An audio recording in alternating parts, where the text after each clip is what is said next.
hot yoga problems. Ow! I got him. Oh, yeah, I got him today. Holy moly.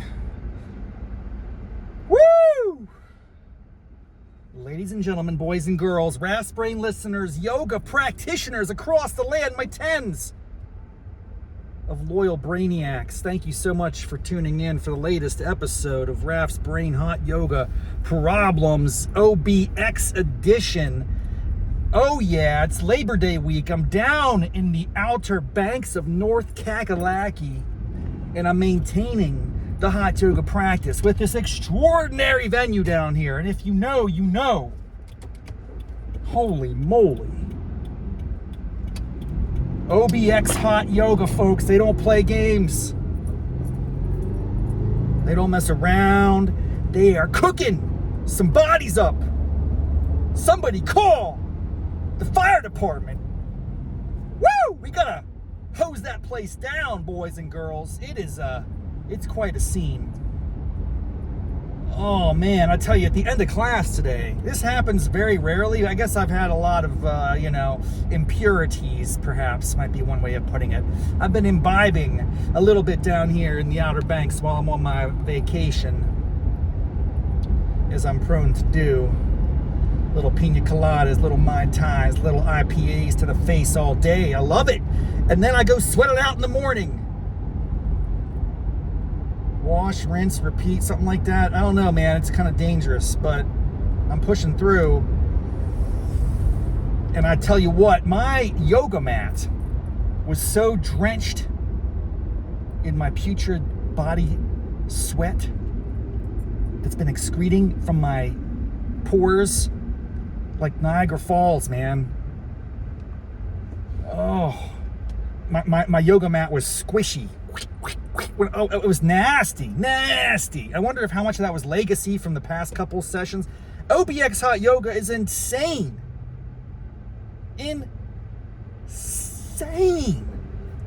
They just crank that heat and they just go to town, and you're devastated, man. And it was a good day today. I got in nice and early. I got my prime location. It's a weekday, so I thought there'd be a little lighter crowd than the weekend, but I mean, it's not that light. There's probably a good 20 some people in there, and they know what they're doing. I feel like I'm in Yoga Central. I feel like there's just something in the water here where people know how to do yoga, man. There's so many extraordinarily impressive yogis in these classes, and I'm just some schlub, barely can keep up. I don't let it get me down. I mean, I got miles to go. I just don't know if I'll ever achieve some of the levels of greatness that I've witnessed here the past week. It's going to wrap up, this visit to OBX. I'll be getting back into normal hot yoga problems probably over the weekend. Or next week at my more traditional studio. I want to communicate a problem today, though, and it's the first time this has ever happened. Ow! I got something's in my eye. Woo! What was that? I got a contact issue going on, bro. I need to take this bad boy out, but I don't want to do that while I'm driving. You can't do contact removal while you're driving, unless you're a real daredevil, and I don't want to be that way. This highway is dangerous enough. Route 12, Croatian Highway, whatever it's called, Croat Highway. I don't even know what it's called. It is insane. I've already mentioned it in past episodes. I'm just going to continue repeating myself as I make my way down, or up rather. I guess I'm going north at this point, so I'd be making my way up the alley. But dude, something crazy happened today. The problem of the day is odors. Now, I respect that we are in a setting where you're gonna get a lot of foul stench. This is the nature of the beast. You mix excessive heat with excruciating exercise, you're gonna get a lot of, interesting aromas kicking. I get it, and that's to be expected. But when people come with their own little concoctions, it has happened a couple times before. I think I've mentioned it in past episodes. Some of my most loyal listeners will know that I think I was once on a What's that called? It's like a purple rose or something. Not violet. There's something out there. It's a stench. It's like a little flower smell that people like to spray. That makes me sneeze. It kind of causes reactions. Okay, that's one thing. I can handle the perfumes, the potpourri action. That happens on occasion. Actually, sometimes I will even dab a little mint. I have been known to do this. It's been a while, but I do have some of that like spearmint extract or peppermint extract. It's like an oil. You rub it on your wrists, and then it smells nice. It opens up your passageways. Jasmine, I think, was the smell I was just trying to describe earlier. Anyway, all that's par for the course. I wouldn't say it's par for the course. I say it's outside the norm. It's not an extreme outlier. It's probably once every 10 to 15 classes you get someone rolling in there smelling like a perfume factory, and I can handle it. I respect it. They're trying to cover up what's going to be a nasty situation. I've just gotten so used to the nastiness that it just doesn't bother me. Like a garbage man who's really good at their job, they just become immune to the stench. Frankly, I've always been impressed by that. Even when I was a young man in the middle and high schools in rural West Virginia, we knew our custodians. They were extraordinarily professional and competent. And they just dealt with all sorts of nastiness. And it would make me close to yak to go outside after lunch on a hot summer day, man. They got the milk, they got some other stank, nasty stuff. Those guys just handle it like nobody's business. I could barely stand by the dumpster outside the intermediate school. It was so gross. Just thinking about it right now is triggering a gag reflex. Wow, amazing. Whoa. So I respect that we're trying to mask nastiness, and I appreciate that anybody's attempt to do that. However, what I do not appreciate in any way, frankly, I can't condone this, I can't apologize for it or accept it. I think one of the people rolled in there today after they smoked a big fat blunt. I don't know. They just stank like a skunk weed. I don't know what it was, dude. Now, I want to be fair. I can't pinpoint precisely the strain. Was it Pineapple Express? Was it, Purple Genius or whatever? There's a bazillion different strains, allegedly. I don't know what I'm talking about, folks. I don't do that stuff. I'm just telling you, someone rolled in there and they smelled like dubage. It's like Spicoli was rolling into the hot yoga class today. I don't know what was going on with that. But it permeated my whole corner, and I couldn't tell who it was. I wanted to pinpoint. Was it a guy? Was it a girl? No one looked like they were off their rocker, and everyone was really composed. Maybe this wasn't a ganja situation. Maybe it was just something else. Then I started to think about it. The smell almost transformed and transmorphed. It was there for a couple minutes because I was there early, and someone rolled in, and it was light at first, and then it just kind of kept growing. I don't want to call it patchouli because it definitely had that marijuana smell to it. I just don't know if it was that or something akin to that. Was there some CBD oils in effect? Does CBD oil smell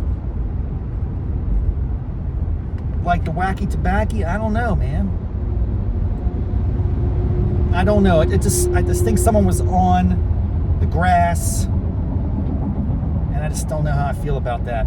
Pre-yoga grass situation is probably dangerous for people around you. You're gonna lose your balance. I don't know, man.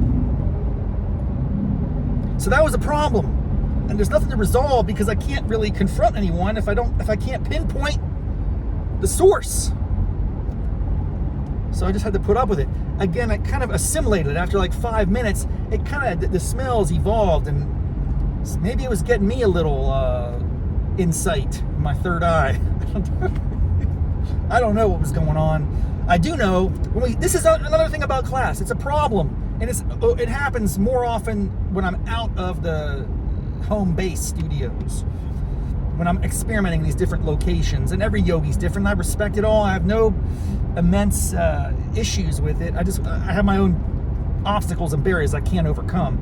With respect to not having a real direct instruction to start the class, it's like, hey, everybody, just settle in, get comfortable. What does that mean to you? It means a lot of different things to me. I usually just lay there on my back. I do breathing exercises. I kind of chill. And then usually every class will start out in child's pose or some other thing where when you know the class has started, we're getting ready to get into a pose, and we're all going to do it. Even as you ease into it, at least there's a uniformity to it. It makes sense to me. In the absence of that, it's not uncommon for a yogi to be like, hey, just get comfortable. Is that a seated position? Is that on your back with your legs out? What's that called? The Palichanuvasana, Kubasana, whatever it is, where you got your butterfly wings on your legs, whatever. It's like, what am I supposed to do? I start thinking, is this the position I really want to be in? Should I be seated? Should I be on my knees? Should I be prone? I just don't know. Anyway, it just so happened that I was on my back in a Palichanuvasana, Asanavasana, Shasana, whatever that is. I have my legs like my knees out, kind of like a butterfly. There's a word for that. Palinasakafunasana. Palyashanavasana? I can't remember. Asanavasana. Shiva, no. Darn it, what's it called? There's actually like a normal word for it. It's not butterfly, it's something else. But you're on your back, you spread your knees out wide, you put the soles of your feet together to touch. One hand on the heart, one hand on the belly. It's kind of relaxing. I dig it. And so I just did that for the first 5 minutes of class. And it was pretty slow start. And I think I might have had a moment of subconscious, unconscious, quasi-sleep. I was so tired. And she wasn't talking very loudly, and she wasn't calling poses. She was just like, settle in, do your deep breathing. Breathe in, breathe out, blah, blah, blah, ujjayi, through the nose, out the nose, da, da, da, da, da. And I was like, I think I had one of those like snort, wake up moments. And then I thought I was behind. I was like, where's everybody? Are they sitting up now? Are they standing? Are we doing eagle poses? What's happening? So it was a little bit jarring. I quickly gathered myself. I'm proud to say that I was able to recover from that moment, but it was a little off-putting way to start the class. That's on me, not on them. That's on me. I got to pay more attention. I was just in such a state of relaxation that I drifted off into just maybe it was like a split-second nap. Then I recombobulated and got into the flow, and the flow was good. It was strong. It was intentional. It was familiar. It wasn't exactly like I remember a normal flow, but it basically followed the patterns. I will say we did a lot of what is it called when you're squatting? What is the yoga pose called? Yogi squat, I think is what it's called. I'm gonna ask my old standby, the ultra reliable ChatGPT, to hook me up, because it's just bugging me right now. It's bugging me. I'm bugging.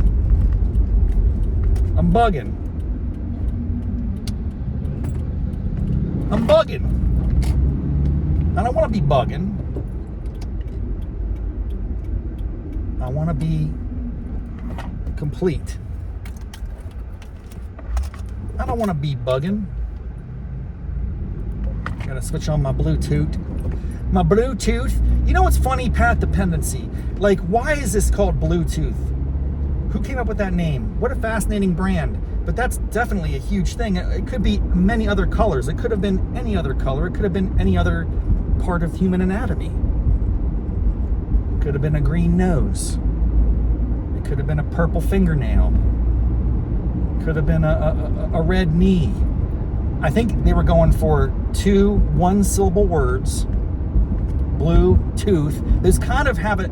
It's kind of an off rhyme. I think it would be the way you would technically describe it if you were a poet and you didn't know it. I think that's how you describe it. That's what Shakespeare said.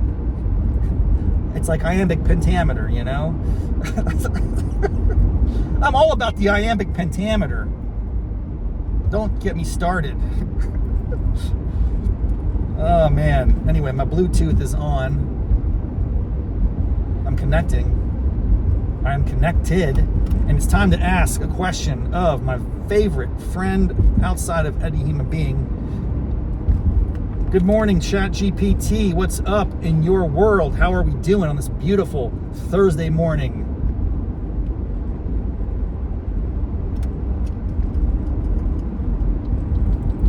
Hey, ChatGPT, can you hear me? Are we in contact? Is the internet working today? Probably not. I can't hear you, bro. Speak up. Or forever hold your peace. Hey, Rob. Loud and clear on this end. I'm here, and the internet is indeed working its magic today. It's a pretty nice Thursday morning here as well, so no complaints. Hope you're feeling good and ready to dive into whatever fun or wacky stuff you've got in mind today. Hey, listen, I'm on a podcast here, Little Raff's Brain Hot Yoga Problems Action, and I wanted to ask a quick question. I want to get the technical term for the yoga pose. I believe it's called yogi squat. I want to say it's something like Shavasana, seated forward fold. No, that's something else. What is the yoga squat called? Yogi squat. There's a technical term for it.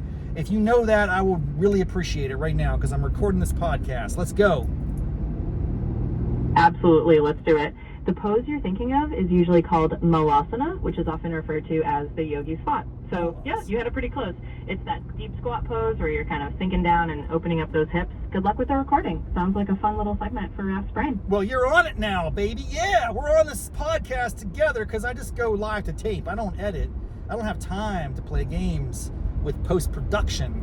I got to get it out the door to my loyal, rabid audience, tens of fans of the show. Just chomping at the bit out there. What's the other pose that I was talking about earlier? It's where you're on your back and you got your knees spread out and your soles of your feet together. What's the name of that pose, ChatGPT? Help me up, help me out. I love it. We're just rolling with it live. Hi to all the Raff's Brain listeners out there. So the pose you're describing, where you're lying on your back with the soles of your feet together and your knees falling out to the sides, that's called Supta Baddha Konasana. Supta Baddha Konasana! Reclined bound ankle pose. So there you go, Malasana and Supta Baddha Konasana. You got your yoga vocabulary set. Happy podcasting. Thank you. I knew that was the case. I knew all along. I just forgot. Supta Baddha Konasana and Malasana. There's a lot of sanas and asana. You know what I'm saying? There's a lot of different, I guess they're vowels. Is that what they're called? The letters A, E, I, O, U. It's like, yo, that's how I learned about grammar. Wheel of Fortune. May I buy a vowel? A, E, I, O, U. Now they just give them away. I'm really disappointed. I feel like they've watered down Wheel of Fortune so much over the years. It used to be really hard because you only would get one vowel. You get to buy 5 letters, and then you get one vowel. Now you get all the vowels, don't you? It's something crazy. Even Y? I mean, Y is sometimes a vowel. Does it count? I don't know. Anyway, I'm just saying, when you come in and the place smells like an opium den, it wasn't that bad. I should relax. And frankly, I got accustomed to it, and I really feel like I was at a certain point. I'm so what's the word when you're like concerned about your own imposition on others? Like I was starting to get worried. Is that smell actually emanating from me? Now I don't do weed or drugs in that way, so it's like, where would that smell have come from? It started to have this weird reminiscence of hops. Was I starting to sweat hops? And that would be on on brand for Raff, because yes, I was drinking up a little bit this week. I was having some, it's called Swelsa Brewing, Swellsa, Swelsa Brewing, like storms are brewing, Swelsa Brewing, down here in the Outer Banks, man. Good stuff. They got a little beer cave. It's called, it's not the beer cave, it's something like that though. You know, a little stand up here in Duck, and they serve it up, man. They got this drink called Jimmy Buffett Ruined My Life. It's probably rocking about an 8.6 ABV. Is that right? It's a, how do we say this? It's an IPA, but it's cloudy. So there's something about that. Is it a double IPA? I don't even know. All I know is you get some hops going and then you sweat that out. Maybe it was me there. It smelled like ganja / hops. Is there a crossover or similarities between those fragrances? I start to just like imagine that it's me and not someone else, but I made it through the class. I sweated my soul out, and my mat is squishy, soaked with my sweat. I'm gonna have to hang that up outside to dry it off. I even had my yogi towel, you know, like the towel to absorb the sweat. But dude, there's too much of it. I couldn't handle it. What else is going on? Well, I got sucked in to a very interesting opportunity that I'm not certain I will pursue. In fact, I'm leaning against it at the moment. I have a call at 11 o'clock to pull the trigger or pass. Basically, I was lounging around, noshing on some potato chips and Doritos or whatever, and just scrolling through my Instagram. And of course, that micro-targeting gets you. A really interesting ad for an exercise program. I won't go into the details, but it seemed pretty compelling. And I realize I'm fat, I need to lose some weight, I gotta get serious about this. I probably can't do it on my own. So this looked like an interesting system. So I did what you're not supposed to do, but I do it pretty regularly because I'm just a curious guy. I dropped my information into a registration form, and then I scheduled a call with somebody to talk about the program. We had a good like half-hour chat yesterday. He's going to follow up with me today, and he's going to ask, are you ready to drop some G's on this program for guaranteed results? And it does sound like a very legitimate program. It sounds very legitimate, very intense, and it would be a nice compliment to my yoga action. And I could really have a whole nother stream of content if I did this. And it's unique enough that it's novel enough. I won't give it away, and maybe I'll talk about it at a later date. But the program is novel enough. It uses a particular piece of equipment that would make it a lot of fun. But anyway, the price might be a little out of my range at the moment, and I have to have that conversation about half an hour to let this guy down. I'm already like worried about that. He's trying to sell me. I don't need to worry about it. I'm the customer. I just know he's going to have all sorts of great comebacks. Like, if you're a good salesman, you are ready. You are equipped with the counter response. Like, why don't you want this? What's wrong? What's holding you back? And you go X, Y, Z, and you know, it's just, I don't want to feel uncomfortable. I don't like those types of hard sells. I don't think it's going to go down like that, by the way. I'm going to be very honest with this guy. I'm going to say, man, I really appreciate your time. I think I learned a lot about this program. I did some, digging yesterday. It looks very credible. But this is just, there's a little bit of a timing issue with me right now. This is not, it's not going to work out. But I'll keep you in mind in the future as I embark on these sort of fitness journey. I don't know. He's going to have all sorts of, well, what's holding you back? You can't wait. What's your health worth? I'm sure he's got a lot of great responses. But counterpoint, I forgot that what is your cousin's child? He's an adult. Is he my great cousin, or he's a nephew, or a great, I don't even know how you describe these people. He's my cousin's child. He's an extraordinarily fit gym rat down in Miami, Florida, and he's starting his own personal training thing. It's like, I could probably work with him, document this, help get him going, because he's in his early 20s.